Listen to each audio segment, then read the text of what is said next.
চারটা লক্ষণ। একটা লক্ষণ হলো যখন কথা বলে মিথ্যা বলে। মুনাফিকের লক্ষণ কি? আস্তাগফিরুল্লাহ। যখন কথা বলে ইযা হাদাসা কাযাবা। এই মুনাফিক তারাই যারা কথা বলার সময় মিথ্যা বলে। এখানে কয়জন মানুষ মিথ্যা কথা বলেন? একজনও না। যারা মিথ্যা বলেন হাত তোলেন। কেউ মিথ্যা বলেন না। তাহলে আপনারা তার মুনাফিক না। অধিকাংশ মানুষ মিথ্যা কথা বলে। আস্তে আস্তে রাসূল বলেছেন আল কিযবু রাস, মিথ্যায় সকল পাপের মূল। তো যারা মিথ্যা বলে তাদের মুনাফিক। তাহলে মুনাফিকটা কি নূর পাবে? কিন্তু আপনারা তো মিথ্যা কথা বলেন। সামনে নির্বাচন, ভাই ভোট দিবে? বলে হ্যাঁ দিব। কথা তো ভোট দিব না। এই ওয়াদাটা না করে কৌশলও তো উত্তর দিতে পারতো, ভাই আসেন ধন্যবাদ, ভোট আমরা যোগ্য প্রার্থীকে দিব। এই কথাটুকু বললে কিন্তু আপনার মিথ্যা কথা বলা হয় না, মুনাফিকি করা হয় না। দিব। আবার টাকা টাকা পেলে ভোট দেয় মানুষে, তাহলে কি ভালো মানুষ? যারা টাকার বিনিময়ে অযোগ্য মানুষকে যোগ্য বলে সাক্ষী দেয়, সাক্ষ্য দেয়, তারা কি ভালো মানুষ? তারা কি নূর পাবে? এই ওয়াজ তো শুনেন, এই ওয়াজ তো সবাই জানেন, বুঝি। মানবেন কয়জনে? একজনও তো মানেন না। ভাই আমার, মানেন মানা নামেন, মরতেই হবে, মরার পরে জান্নাত অথবা জাহান্নাম। কিল আরজিউ, মুমিনরা বলবেন ইরজিউ, হে মুনাফিকের দল, ইরজিউ ওয়ারাআকুম, তোমরা পিছনে ফিরে যাও। আমরা যেখান থেকে যে উৎস থেকে নূর সংগ্রহ করেছি, যেখান থেকে নূর পেয়েছি, তোমরা ইরজিউ ওয়ারাআকুম, তোমরা পিছনে গিয়ে নূর তালাশ করো।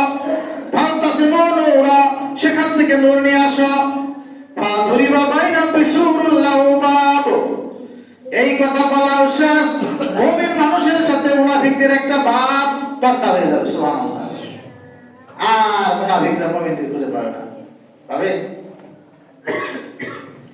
বাতিনু ফীহি রাহমা, তার ভিতরে হলো আল্লাহর রহমত, আল্লাহর জান্নাত। এই মানুষগুলো নূর নিয়ে, ঈমানদাররা নূর নিয়ে আল্লাহর রহমতে কি জান্নাতে চলে যাবে। মুনাফিকদের কোনো প্রকার নূর থাকবে না। তখন তারা এই মুমিনদের নূর চেয়েছিল, যেই মাত্র বলবে ইরজিউ ওয়ারাআকুম, তোমরা পিছন থেকে নূর আসো, তৎক্ষণাৎ কি হয়ে যাবে? ফাদরিবা বাইনা বিসুরিল লাহু, একটা পর্দা পড়ে যাবে, একটা দেওয়াল পড়ে যাবে, একটা ওয়াল পড়ে যাবে। বাতিনু ফীহি রাহমা, এই মুমিনরা ওই ফাতের জায়গায় চলে যাবে, সেখানে রহমত মানে জান্নাত। ওয়াজালু মিন কিবালিহিল আযাব, আর বাইরে শুধু আযাব আর আযাব থাকবে, অর্থাৎ কি পুলসিরাত পার হইতে পারবে না। পুলসিরাতের নিচে পড়ে গিয়ে তারা জাহান্নামে নিক্ষিপ্ত হবে। এখন বলেন, ছোটবেলা শুনছি যে পুলসিরাত কেমন, অমাবস্যার চেয়ে অন্ধকার, চুলের চেয়েও চিকন, হীরার চেয়েও দাস। শুনছেন না? 30,000 বছরের রাস্তা। এই পুলসিরাত পার হওয়ার জন্য আস্তাগফিরুল্লাহ। এই আপনি কি শোনেন না গল্প করেন? পুলসিরাত, এটা বিশ্বাস করেন না? আল্লাহ তাআলা যে পুলসিরাত বানাইছে, বিশ্বাস করেন? তাহলে যদি বিশ্বাস করেন, পুলসিরাত নির্বিঘ্নে নিশ্চিন্তে পার হওয়ার জন্য কয়দিন আল্লাহর কাছে কান্নাকাটি করছেন পারেন? একজন বলার তোকে হাত উঠানোর দরকার নাই, করছেন তো? এমন একটা বিপদের জায়গা, সেই বিপদের জায়গা থেকে পার পাওয়ার জন্য কান্নাকাটি করছেন করেন নাই? তিনি কেমনে পারবেন? পারবেন? বলেন পারবেন না। তারা আমরা কি সবসময় প্রার্থনা করা উচিত না যে আল্লাহ আমাদেরকে পুলসিরাতের আযাব থেকে পার করো, নির্বিঘ্নে পুলসিরাত পার করো। এখন এই যে নূর বললাম, এই নূরটা কি? আলোটা কি? আপনি যে সকালে ফজরের নামাজ পড়ছেন, এই নামাজটা আপনার নূর, আল্লাহ তাআলা আলো বানিয়ে দেবে। আপনি যে আসার সময় 10 টাকা দান করছেন, এটাই দিয়ে দেবে।